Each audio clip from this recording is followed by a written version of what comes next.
ঠাট্টা ইয়ার্কি করতে করতে এয়ার কম্প্রেসারের পাইপ বন্ধুর পেছনে গুঁজে দেয় আরেক বন্ধু। এর ফল হয় মারাত্মক।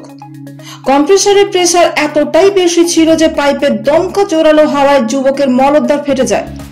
ঘটনাস্থলে জ্ঞান হারায় সে। হাসপাতালে নিয়ে গিয়েও বাঁচানো যায়নি।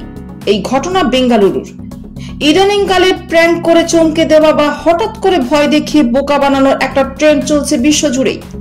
ফেসবুকে বা ইউটিউবে এমন প্র্যাঙ্ক ভিডিও বা রিলসের ছড়াছড়ি।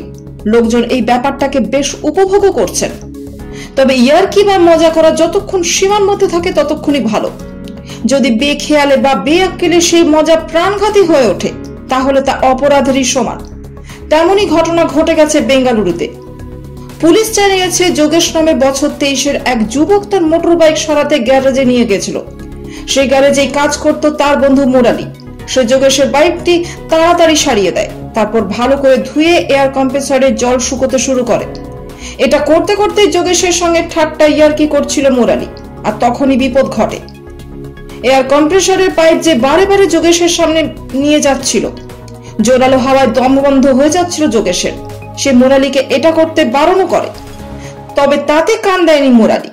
যোগেশ বারবার মুখ সরিয়ে নিলে সে ইয়ার্কি মেরে পাইপটা যোগেশের পিছন দিকে নিয়ে যায়।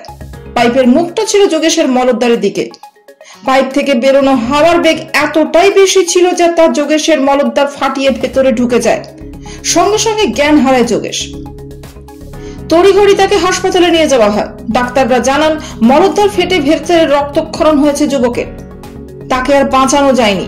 এই ঘটনার পর মুরালিকে গ্রেপ্তার করেছে পুলিশ। পুনেতেও এমন ঘটনা ঘটেছিল গত বছর। ইয়ার্কি মেরে বছর 16 মতিলালের পেছনে এয়ার কম্প্রেসারের পাইপ গুঁজে দিয়েছিল গোপাল সিং গৌড়। কম্প্রেসারের বায়ুর চাপ ছিল প্রচন্ড বেশি। জোরালো হাওয়া বেরিয়ে মতিলালের মলদ্বার ফাটিয়ে দেয়। এই ঘটনায় গৌড়কে গ্রেপ্তার করে তার বিরুদ্ধে ভারতীয় দণ্ডবিধির 304 ধারায় মামলা রুজু করেছিল পুলিশ।